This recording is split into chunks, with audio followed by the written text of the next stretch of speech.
రోజు లైఫ్ లైన్లో సర్జరీ తర్వాత కూడా పైల్స్, ఫిస్టులా, ఫిజర్స్ మళ్ళీ రికర్ అవుతున్నాయా? అసలు ఎందుకు అవుతాయి అలాగా? రీజన్స్ ఏంటి తెలుసుకుందాం. మనతో పాటు స్టూడియోలో అందుబాటులో ఉన్నారు డాక్టర్ ఆన్సీ డిసౌజా గారు ఫ్రమ్ కేఎస్ హేజీ హాస్పిటల్ నుంచి. నమస్తే మ్యామ్, వెల్కమ్ టు స్టూడియో అండి. మ్యామ్, ఫస్ట్ ఆఫ్ ఆల్ ఈ ప్రాబ్లమ్స్ ఉన్నాయి అని అంటేనే ఆ రిలేటెడ్ ప్రాబ్లమ్స్కి డాక్టర్స్కి చెప్పడానికి భయపడుతూ ఉంటారు. అండ్ ఆ భయం నుంచి బయటపడి ట్రీట్మెంట్ చేయించుకున్నా కూడా ఎందుకు ఇలా రికర్ అవుతూ ఉంటాయి? పైల్స్, ఫిషర్, ఫిస్టులా లాంటి సమస్యల్ని మనం మలద్వార సమస్యలు అంటాం. చాలాసార్లు ఏమవుతుందంటే చాలామందికి సిగ్గుపడతారు డాక్టర్ దగ్గరికి వెళ్ళడం కానీ ఇంట్లో వాళ్ళకి చెప్పడానికి. ఇప్పుడు చాలా అవగాహన వచ్చింది సోషల్ మీడియా త్రూ, లేకపోతే టీవీ ప్రోగ్రామ్స్తో. మేము కూడా చాలా ప్రోగ్రామ్స్ చేసుకొని చాలామందికి చెప్పడం జరిగింది, ఇది మలద్వార సమస్యలమ్మ, ఇది నెగ్లెక్ట్ చేయకూడదు, ట్రీట్మెంట్ తీసుకోవాలి అని చెప్పేసరికి చాలామందిలో అవగాహన ఉంది. అయినా వాళ్ళు సిగ్గుపడతారు, బయట చెప్పడానికి భయం. అరే డాక్టర్ దగ్గరికి చూపించాలా? ఇప్పుడు లేడీస్ వచ్చారనుకో, వాళ్ళకి ఆ ప్రాబ్లం వచ్చినప్పుడు గైనకాలజిస్ట్ దగ్గరికి వెళ్తారు, కానీ గైనకాలజిస్ట్ దీని ఎక్స్పర్ట్స్ కాదు, వాళ్ళని ట్రీట్మెంట్ చేయలేరు. వేరే డాక్టర్కి వెళ్ళాలంటే సిగ్గుపడతారు చూపించడానికి. ఇంట్లో హస్బెండ్స్కి చెప్పడానికి కానీ, లేకపోతే పిల్లలు తల్లిదండ్రులు చెప్పడానికి కూడా వాళ్ళు భయపడుతూ ఉంటారు, సిగ్గుపడుతూ ఉంటారు. సో అలాంటప్పుడు ఏమవుతుందంటే చిన్న ప్రాబ్లం ఏదైనా కొన్ని మెడిసిన్స్తో తగ్గిపోవాల్సిన ప్రాబ్లం కాస్త చాలా సివియర్ ప్రాబ్లమ్స్ కింద మారుతుంది. సో దీంట్లో ఫస్ట్ మనం చూసుకున్నది ఏంటంటే మలద్వారలో చాలా కామన్ ఏంటంటే ఫిషర్ ఇన్ నానో అంటాం. అంటే మోషన్, మలబద్ధకం వచ్చినప్పుడు మోషన్స్ అనేది బాగా గట్టిగా వెళ్ళినప్పుడు చీల్కపోతుంది. అక్కడ ఉన్న లైనింగ్ చాలా మ్యూకస్ లైనింగ్ ఉంటుంది, అది బాగా డెలికేట్ అనేది ఉంటుంది. సో అది బాగా హార్డ్గా పోయినప్పుడు, ప్రెషర్తో వెళ్ళినప్పుడు, ఇప్పుడు ఎక్కడైనా మన స్కిన్లో కూడా తీసుకుంటే ఒక్క ఎక్స్టెంట్ కన్నా మనం ఎక్కువ బాగా లాగడం అయితే అక్కడ కట్ అయిపోతుంది కదా. అట్లాగే మలద్వారంలో కూడా ఏమవుతుందంటే బాగా హార్డ్ పోయినప్పుడు రబ్ అయిపోయి కట్ అవుతుంది. సో స్టార్టింగ్ స్టేజెస్లో ఇట్లా కట్ అయినప్పుడు ఏమవుతుందంటే మనకి కొంచెం నొప్పి ఉండొచ్చు అప్పుడు, కానీ బాడీ సొంతంగా అది హీల్ చేయడానికి ట్రై చేస్తుంది. సో స్టార్టింగ్ ఇనీషియల్లో వచ్చినప్పుడు ఒకసారి నెలకు ఒకసారి ఏదో వస్తుంది, మళ్ళీ తగ్గిపోతుంది, మళ్ళీ ఏదైనా ఎప్పుడైనా కొన్నాళ్ళకి వస్తుంది, మోషన్ మలబద్ధకం ఉన్న రోజులోనే వస్తుంది. కానీ ఇది నెగ్లెక్ట్ చేసినప్పుడు, ఎందుకంటే దీనికి కారణం ఏంటి? మలబద్ధకంని మళ్ళీ రాకుండా చూడకుండా అట్లాగే వదిలేసినప్పుడు ఏమవుతుందంటే ఈ కట్ అనేది ఇంకా డీప్ అయిపోతుంది. ఇప్పుడు మన చేతిలో కూడా లేకపోతే బాడీలో కూడా ఎక్కడైనా ఒక కోసుకుపోయినప్పుడు దానిపైన రోజు మనం రాసుకుంటూ పోతే పుండు మానదు, ఉల్టా అది ఇంకా డీప్ అయిపోయి ఇన్ఫెక్షన్ వచ్చి చాలా డీప్గా వెళ్ళిపోతూ ఉంటుంది. సో అట్లాగే ఫిషర్ ఇన్ నానో డెవలప్ అయిన వాళ్ళు కూడా ఇది అనమాట.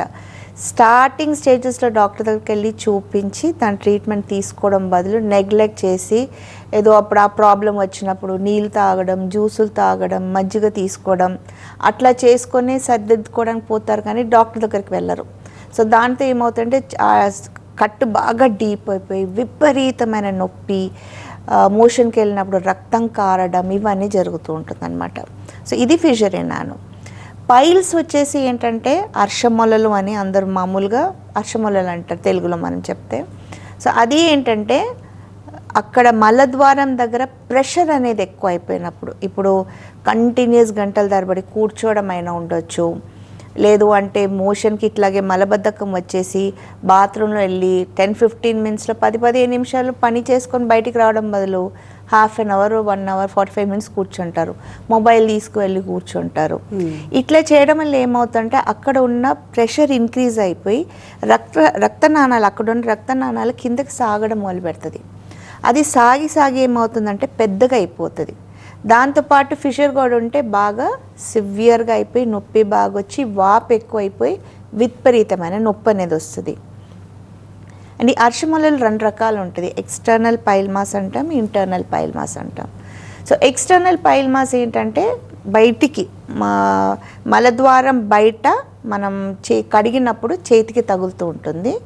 అండ్ ఇంటర్నల్ పైల్ మాస్ అంటే లోపలకు ఉంటుంది. సో మామూలుగా ఇంటర్నల్ పైల్ మాస్ అంటే గ్రేడ్స్ ఉంటాయి అన్నమాట. గ్రేడ్ 1, గ్రేడ్ 2, గ్రేడ్ 3, గ్రేడ్ 4 అని ఉంటుంది.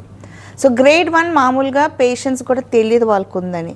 ఏదైనా వేరే ప్రాబ్లంకి డాక్టర్ దగ్గరికి వెళ్ళి లేకపోతే వేరే ఏదైనా టెస్ట్ చేసి వెళ్ళినప్పుడు అక్కడ వాపు కనిపించినప్పుడు అది గ్రేడ్ 1 ఉందని మనకు తెలుస్తుంది. గ్రేడ్ 2లో ఏమవుతుందంటే ఈ అర్షమొలలు అనేది సాగి బయటికి వస్తుంది. సో మోషన్కి వెళ్ళేటప్పుడు బయటకు వస్తుంది, దాని తర్వాత అదే లోపలికి వెళ్ళిపోతుంది. సో అది కడిగినప్పుడు కొంచెం చేతులు తగ్గుతాయి, తర్వాత అది కనిపించకుండా పోతుంది, పేషెంట్కి ఐడియా ఉంటుంది. కానీ చాలా రోజుల నుంచి ఉంటే అది గమనిస్తారనమాట. గ్రేడ్ 3 వచ్చేసరికి అది బయటకు వస్తుంది కానీ లోపలికి పోదు, ఎందుకంటే అప్పటికెల్లా సైజు పెద్దగా అయిపోయి బాగా సాగి ఉంటుంది. సో ఫింగర్తో పుష్ చేస్తే లోపలికి వెళ్ళిపోతుంది, మళ్ళీ మోషన్కి వెళ్ళినప్పుడు బయటకు వస్తుంది, మళ్ళీ ఫింగర్తో పుష్ చేస్తే లోపలికి వెళ్ళిపోతుంది. కానీ గ్రేడ్ 4కి వెళ్ళింది అనుకోండి, అది చాలా సీరియస్, ఎమర్జెన్సీ కింద కూడా పోవచ్చు. అది బయటకు వచ్చేసి అక్కడే స్టక్ అయిపోతుంది, మనం లోపలికి పుష్ చేయడానికి ట్రై చేస్తే కూడా పోదు. అండ్ అలాంటప్పుడు బాగా సివియర్ అయిందంటే ఎమర్జెన్సీ సర్జరీ కిందే పోవాల్సి వస్తుంది, అంత దాకా సాగించుకున్నారనుకోండి. సో ఇది గ్రేడ్ 4 అనమాట. సో ఇంటర్నల్ పైల్ మాస్ది గ్రేడ్ 1, గ్రేడ్ 2, గ్రేడ్ 3, గ్రేడ్ 4 ఉంది. ఎక్స్టర్నల్ పైల్ మాస్కి మనకి అట్లా, లేకపోతే బయట ఉన్న అర్షమలకి గ్రేడ్స్ అనేది ఉండదు, కానీ 1 ఉండొచ్చు, 2 ఉండొచ్చు, మల్టిపుల్ ఉన్నప్పుడు. సో 1, 2 ఉన్నప్పుడే దాన్ని ట్రీట్మెంట్ చేసుకుంటే మరీ సివియర్ అవ్వకుండా మనం నివారించవచ్చు. 3 కూడా కాంబినేషన్లో వస్తూ ఉంటాయి మీరు అన్నట్టుగా. ఇప్పుడు ఫిజర్ నుంచి ఫిస్టులాకి అలా ఉంటుంది, కాంబినేషన్ ఉన్న వాళ్ళకి ఇంకా కాంప్లికేషన్స్ ఎక్కువ ఉంటాయా? అవును, ఎందుకంటే ఇప్పుడు ఒక ప్రాబ్లం నెగ్లెక్ట్ చేసినప్పుడు ఇంకొక ప్రాబ్లం, అది నెగ్లెక్ట్ చేస్తే ఇంకొక ప్రాబ్లం వస్తుంది. సో మేము చాలాసార్లు ఏంటంటే ఫిస్టులా ఉన్న వాళ్ళకి ఫిషర్ చూసాము, ఫిస్టులా ఉన్నప్పుడు పైల్ మాస్ కూడా చూసాము, and fisher and pile mass 2 కలిపి కూడా చూసాం, లేకపోతే ఇవి 3 ఉన్నది కూడా చూసాం. సో ఇప్పుడు ఏంటంటే మనం ఒక పేషెంట్ మా దగ్గర ఫిషరు, పైల్ మాస్, ఫిస్టులాతో వచ్చారనుకోండి, మోస్ట్ ఇంపార్టెంట్ ఫిస్టులా ఉంటుంది, ఎందుకంటే అది ఎక్కువ డేంజర్ కాబట్టి ఫస్ట్ ప్రయారిటీ. ఎందుకంటే మేము ఆయుర్వేదంలో ఏంటంటే ఇప్పుడు మీరు సర్జరీ కింద వెళ్ళారనుకోండి, ఫిస్టులా అది కట్ చేస్తారు, పైల్స్ కట్ చేసేస్తారు, అన్నీ ఒకటేసారి చేసేస్తారు. కానీ ఆయుర్వేదంలో వచ్చేసరికి ట్రీట్మెంట్ ఎట్లా అంటే ఒక్కటి తర్వాత ఒక్కటి చేస్తాం, ఎందుకంటే ఇక్కడ ట్రీట్మెంట్ చేసుకున్న తర్వాత మళ్ళీ ఈ ప్రాబ్లం మీకు రాకూడదు, ఇటువంటి ప్రాబ్లంతో మీరు బాధపడకూడదు, మళ్ళీ ఈ ప్రాబ్లం ఎట్లా నివారించవచ్చు అంటే ఒక స్లో ప్రాసెస్కో చేసుకుంటూ పోవాలన్నమాట. సో అట్లాంటి వచ్చినప్పుడు మేము ఏది ఎక్కువ ప్రాబ్లం ఉంది, ఏది ఎక్కువ పేషెంట్కి ఇబ్బంది కలిగిస్తుంది, ఏది ఎక్కువగా తనకి నొప్పి వాళ్ళకి నొప్పి లేకపోతే బ్లీడింగ్ అనేది దేంట్లోంచి ఎక్కువ వస్తుందో అది చూసి అది ప్రయారిటైజ్ చేసి దానికి మేము ట్రీట్మెంట్ ఫస్ట్ చేసుకుంటూ తర్వాత స్టెప్ బై స్టెప్ మిగతావన్నీ చేస్తామన్నమాట. అండ్ నార్మల్గా ఎవరిలో ఎక్కువగా చూస్తూ ఉంటాం మ్యామ్, అసలు ఇవి ఎందుకు వస్తూ ఉంటాయి, వీళ్ళకే ఎందుకు అని అంటే ఏం చెప్తారు? ఇప్పుడు ప్రెసెంట్ జనరేషన్లో మనం ఒక ఏజ్ అని చెప్పలేము, ముందు ఎల్డర్లీ వాళ్ళు ఎక్కువ వచ్చేది అని చెప్తాం. ఇప్పుడు చిన్న పిల్లల నుంచి పెద్ద వాళ్ళ దాకా కూడా మనం చూస్తున్నాం. ఇప్పుడు టీనేజ్ ఏజ్లో పిల్లలు చాలామంది వస్తున్నారు, ఎస్పెషలీ మలబద్ధకం, ఫిషరు, పైల్స్తో. ఎందుకంటే వాళ్ళు అమ్మాయిలు చూస్తే నాజుగ్గా ఉండాలి, లావ్ ఎక్కువ అవ్వకూడదు, అందుకని ఫుడ్ సరిగా తినరు.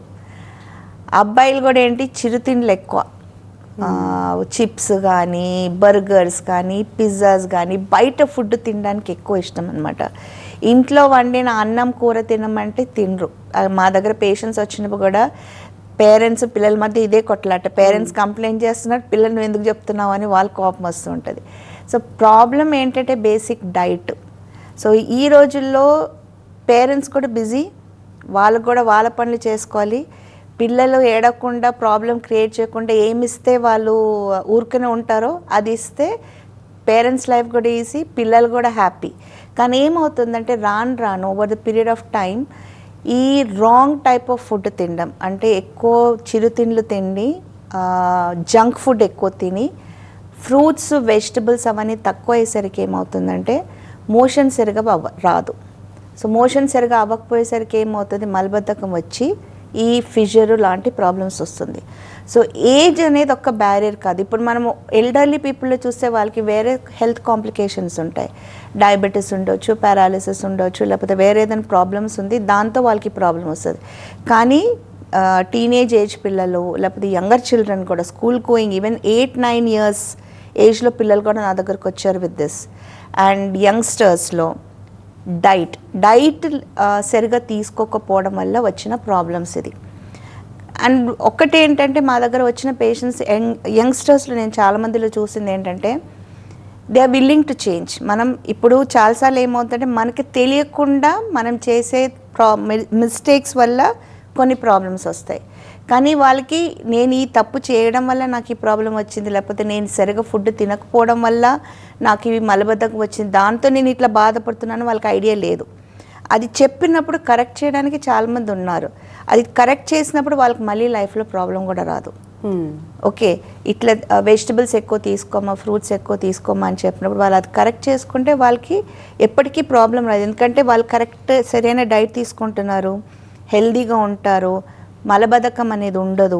సో అలాంటప్పుడు ఈ ప్రాబ్లం నుంచి బయటికి ఈజీగా రావచ్చు. ఎవరైనా ఈజీగా లిక్విడ్ అయితే పోతూ ఉంటుంది, లేకపోతే ఏదైనా ఫుడ్ ఐటమ్ తీసుకుంటే మళ్ళీ పెయిన్ వస్తుంది, బ్లీడ్ అవుతుంది అని చెప్పి ఆలోచిస్తూ ఉంటారు. అలాంటి వాళ్ళకి ఒక 5 ఫుడ్ ఐటమ్స్ ఏవైనా ఈజీ డైజెస్ట్ అయ్యే ఫుడ్ ఐటమ్స్ చెప్పాలంటే ఏముంటాయి? ఇప్పుడు ఏమవుతుందంటే మనము మీరు చెప్పినట్టే చాలామంది నా దగ్గరకు వచ్చి మోషన్స్ గట్టిగా పోతే నేను లిక్విడ్ డైట్ మీద ఉన్నాను మేడం, లిక్విడ్ డైట్ మీద ఉన్నాను, వాటర్ లాక్కపోతుంది. కానీ మీరు అర్థం చేసుకోవట్లేదు ఏంటంటే లిక్విడ్లో ఫైబర్ లేదు, ఉట్టి వాటరే తీసుకుంటున్నారు. సో ఇప్పుడు మీరు ఫ్రూట్ జ్యూసెస్ తీసుకున్నా, వెజిటబుల్ జ్యూసెస్ తీసుకున్నా దాంట్లో ఉన్న వాటర్ ఒక్కటే తాగుతున్నారు. దాంట్లో మీకు ప్రాపర్ న్యూట్రిషన్ రావట్లేదు, ఫైబర్ పోవట్లేదు. అండ్ అది ఓన్లీ టెంపరీ మీరు చేయగలుగుతారు. It is not a permanent solution కాదు. మీరు సో ఇటువంటి ఫిషర్ వచ్చిన వాళ్ళకి బాగా నొప్పి ఉండడం వల్ల తినడానికి భయపడతారు. ఇంకా తిండే మోషన్స్కి వెళ్ళాలి కదా, మోషన్స్కి వెళ్తే నొప్పి వస్తుందని తినడానికే భయపడతారు. కానీ ప్రాబ్లం ఏంటంటే ఇది ఒక సర్కిల్. మీరు ఫుడ్ సరిగా తినరు, మోషన్స్ గట్టిగా పోతుంది, మళ్ళీ చీలకపోతుంది, మళ్ళీ నొప్పి ఎక్కువ అవుతుంది. ఒక సైకిల్ అనమాట. ఈ సైకిల్ బ్రేక్ చేసుకోవాలంటే ఫుడ్ అనేది అవసరం. మీకు మోషన్ వెళ్ళేటప్పుడు నొప్పి ఉన్నా లేకపోయినా, మీరు అన్నం తినకపోయినా పర్లేదు, రొట్టెలు తినకపోయినా పర్లేదు, కానీ వెజిటబుల్ ఫ్రూట్స్ కంపల్సరీగా తినాలి.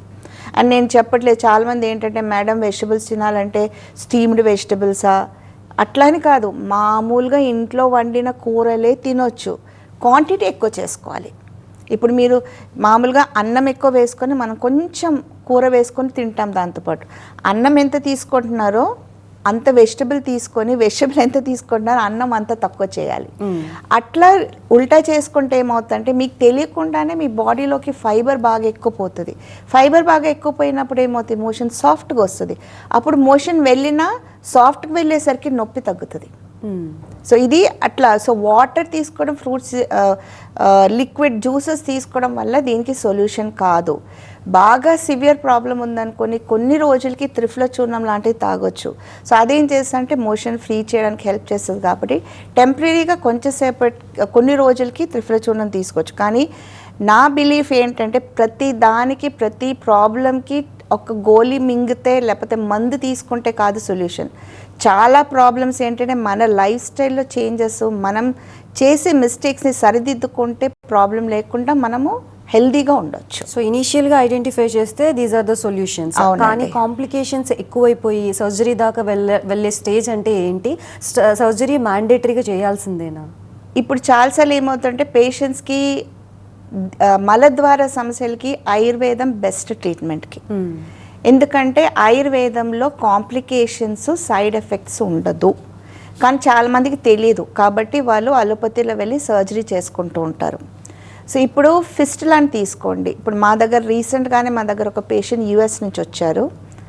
5 times సర్జరీ అయింది. Over the period of 5 to 6 years 5 times surgery అయింది. 4 times యూఎస్లో అయింది, ఒకసారి ఇండియాలో అయింది. ఇంకా తనకి ఇంకా వాళ్ళు లాస్ట్కి చెప్పారు ఏంటంటే ఇంకా ఇది చేస్తే నీ క్యాన్సర్ అవుతుంది, నీకు అది అవుతుంది, వేరే డిజీజ్ ఉందేమో నీకు, అందుకే నీకు ఈ ప్రాబ్లం వస్తుంది అని చెప్పేసి చాలా భయపెట్టి హీ హ్యాడ్ డిప్రెషన్లోకి వెళ్ళిపోయారు అనమాట. సో మాకు తెలిసిన వాళ్ళ బ్రదర్ తను. సో మాకు రిపోర్ట్స్ చూపించమని చెప్పాను, ఏం కాదు, ఆయుర్వేదంలో మంచి ట్రీట్మెంట్ ఉంది, శారసూత్ర లాంటి ట్రీట్మెంట్ ఉంది, మీరు వచ్చి చేసుకోవచ్చు, చేసుకుంటే తగ్గిపోతుంది. అక్కడ యూఎస్లో వాళ్ళు రకరకాల టెస్టులు చేసుకొని అతనికి ఎమర్జెన్సీ కింద సర్జరీ, అక్కడ ఒకసారి ఎమర్జెన్సీ కింద అడ్మిట్ అవుతే సర్జరీ చేస్తే చెయ్యాలంట, లేకపోతే దాంట్లోంచి నేను చేయను బయటకు వస్తే వాళ్ళ ఇన్సూరెన్స్ ప్రాబ్లం వస్తుంది. సో అది లాస్ట్లో అతను ఆ సర్జరీ చేసుకొని నేను తప్పలేదు, నాకు చెయ్యాలి అందుకని చేసేసాను అని చెప్పేసి ఆ సర్జరీ అంటే వాళ్ళు అలోపతిలో ఏం చేస్తారంటే ఫిస్టులా అది ట్రాక్ చేసుకొని దాంట్లో సిటాన్ అని ఒకటి పెడతారు, దాంట్లోంచి పస్సు కంటిన్యూస్గా డ్రైన్ చేయడానికి. కానీ ఆ ఫిస్టులా అది యాక్చువల్లీ వాళ్ళు ట్రీట్మెంట్ చేయట్లేదు, ఒకటి పస్సు కలెక్ట్ అవ్వకుండా బయటికి రావడానికి ఒక ట్యూబ్ లాగా పెడతారనమాట. సో అది పెట్టించుకొని వచ్చాడనమాట. ఇక్కడ వచ్చి వాళ్ళు బేసిక్ వాళ్ళు ఎంఆర్ఐ ఫిస్టులోగ్రామ్ కూడా చేయలేదు. ఇక్కడికి వచ్చిన తర్వాత మనం ఎంఆర్ఐ ఫిస్టులోగ్రామ్ చేసిన తర్వాత తెలిసింది ఏంటంటే యాక్చువల్ తన ఫిస్టులో వేరే దగ్గర ఉంది, వీళ్ళు ట్రీట్మెంట్ చేస్తున్న సైట్ వేరే ఉంది. సో దాంతో ఏమవుతుందంటే క్యూర్ కావడం బదులు రిపీటెడ్గా వస్తుంది. ఎందుకంటే ఆ పస్ అయితే కలెక్ట్ అవుతూ వస్తుంది, ఎక్కడ ట్రీట్మెంట్ చేయాలి అక్కడ చేయలేదు, వేరే పార్ట్లో చేసేసరికి రికరెన్స్ వస్తూనే ఉంది. సో ఇది వీళ్ళు రాంగ్ సైట్ ఏదో చేశారు, మేము అది తీసేసి కరెక్ట్ సైట్లో చేసేసరికి ఏమవుతుందంటే అతనికి తగ్గిపోయింది. ప్రాబ్లం ఏంటంటే మలద్వార సమస్యల్లో మనం పేషెంట్స్ రివ్యూ కానీ వాళ్ళ ఫొటోస్ కానీ మనకి లైవ్లో టీవీలో చూపించడం కష్టం, ఎందుకంటే it is a personal problem కాబట్టి. లేకపోతే అది చూపిస్తే పేషెంట్స్కి అందరికీ ఎక్కువ కన్విన్సింగ్ ఉంటుంది. సో ఇది ఒక్క ఎగ్జాంపుల్ అనమాట. అండ్ రిపీటెడ్గా ఇట్లా పోస్ట్ సర్జరీ కూడా వస్తుందంటే ఫిస్టులా అనే ఒక ప్రాబ్లంకి ఏంటంటే వరల్డ్ హెల్త్ ఆర్గనైజేషన్ అంగీకరించిన ఒక ట్రీట్మెంట్, ఇది క్షారసూత్ర అని ఆయుర్వేదంలో ఉంది. అండ్ యాక్చువల్లీ కొన్ని అలోపతి హాస్పిటల్స్ కూడా అది అడాప్ట్ చేస్తుంది. ఆయుర్వేదిక్ మెడిసిన్ అనగానే హీట్ జనరేటింగ్ ఎక్కువగా ఉంటుంది కాబట్టి అండ్ ప్రాసెస్ లేట్గా ఉంటుంది అని చెప్తారు, ఇమీడియట్గా రిజల్ట్ ఉండదు కదా అని చెప్పి ఫీల్ అవుతుంది, ఆ మెడిసిన్ని యూజ్ చేయకోకుండా ఉంటారు.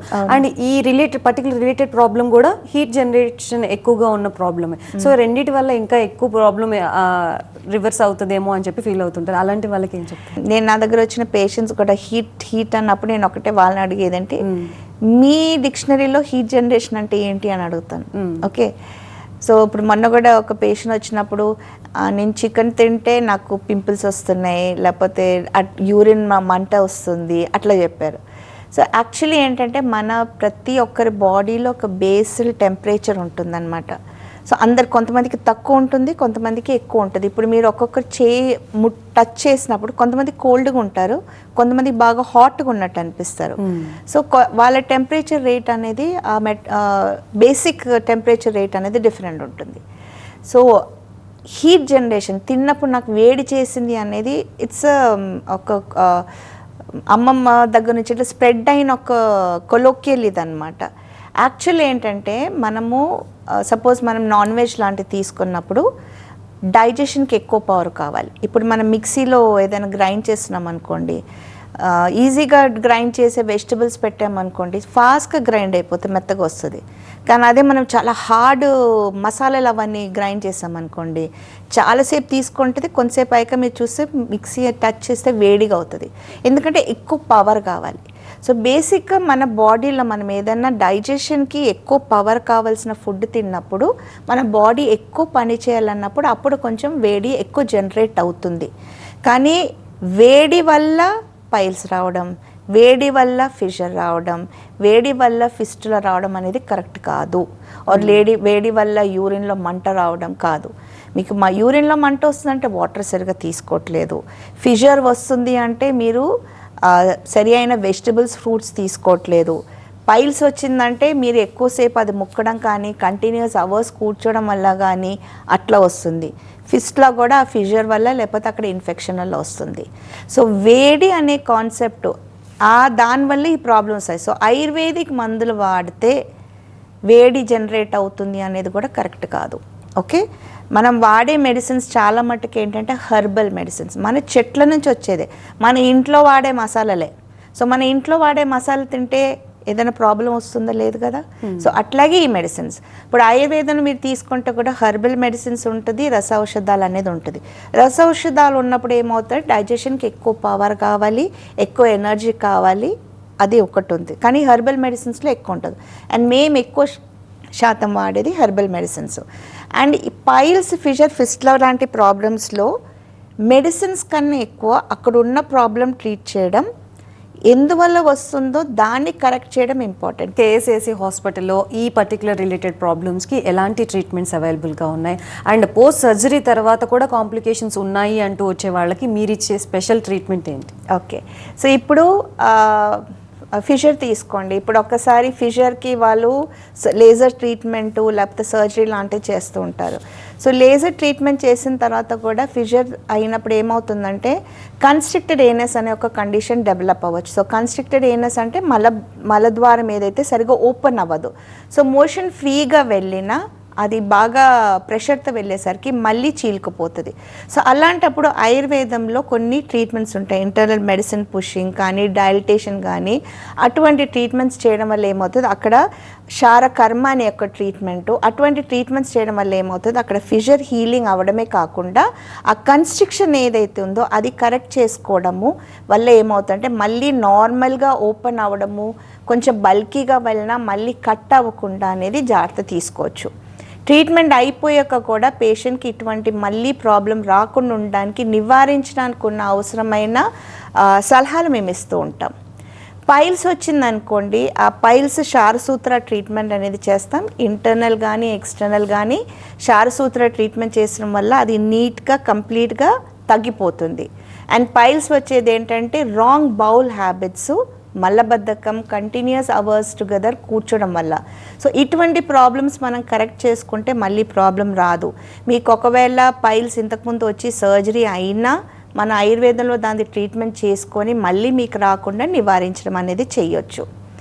ఫిస్టులా లాంటి ప్రాబ్లమ్స్ ఉందనుకోండి, మనం అది సేమ్ సర్జరీ అయిపోయాక, నేను ఇంతకుముందు కూడా ఎగ్జాంపుల్ ఇచ్చాను, మా దగ్గర చాలామంది వస్తున్నారు. కానీ ఒకటి ప్రాబ్లం ఏంటంటే పోస్ట్ సర్జరీ వచ్చిన వాళ్ళకి నొప్పితో ఒక భయం ఉంటుంది. ఎందుకంటే సర్జరీ తర్వాత వాళ్ళు చాలా రోజులు నొప్పితో బాధపడుతూ ఉంటారు. అండ్ మా దగ్గర వచ్చిన పేషెంట్స్ కూడా అంటారు, మేడం నొప్పి ఉంటుందా, ఎన్ని రోజులు ఉంటుంది, ఎంతసేపు ఉంటుంది అని. సో ఆల్రెడీ కొంత ఎక్స్పీరియన్స్ చేస్తున్న వాళ్ళు, ఎందుకంటే ఆ భయంతో, ఎందుకంటే అక్కడ ఉన్న నొప్పి డిస్క్రైబ్ చేయడం కష్టం, ఎవరికి చెప్పడం మనకి కనిపించదు కూడా. సో చూసారు కదా, ఇది ఇవాల్టి లైఫ్ లైన్. మరొక లైఫ్ లైన్తో మళ్ళీ కలుద్దాం. అప్పటి వరకు చూస్తూనే ఉండండి TV9.